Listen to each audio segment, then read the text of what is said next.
આમ આદમી પાર્ટીના રાજ્યના ઉપાધ્યક્ષ દ્વારા એક ઓડિયો વાયરલ કરવામાં આવ્યો હતો, જેમાં પોલીસ ઓડદર ગામે છેલાણા ગેંગના સભ્યોનું સરઘસ કાઢશે તે પ્રકારની ખોટી માહિતી સાથે લોકોના ટોળા એકત્રિત કર્યા હતા. આ વાત પોલીસના ધ્યાને આવતા 4 સામે અટકાયતી પગલાં લેવામાં આવ્યા હતા.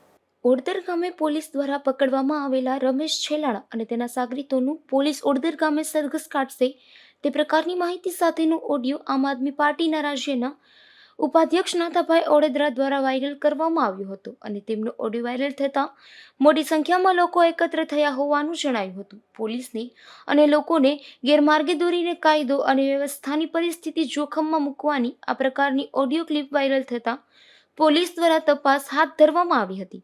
આ બનાવમાં નાથાભાઈ ઓડેદરા સામે 151 હેઠળ અટકાયતી પગલાં લેવામાં આવ્યા છે. આ ઉપરાંત રાણાવાવ નજીક જામનગર ટી પોઈન્ટ ચોકડી પર રહેતા અર્જુન હોથીભાઈ રાણાવયા, રાણાવાવ સ્ટેશન પ્લોટના ભરત કેશુભાઈ ભોગસરા અને રાણાવાવની આહિરવાડીમાં રહેતા કેશુદેવાભાઈ વાઢેરની સામે 151 હેઠળ અટકાયતી પગલાં લેવામાં આવ્યા હતા અને તેઓને કીર્તિમંદિર પોલીસ મથક ખાતે રાખવામાં આવ્યા હતા. નિપુલ પોપટ, ગુજરાત ન્યૂઝ, પોરબંદર.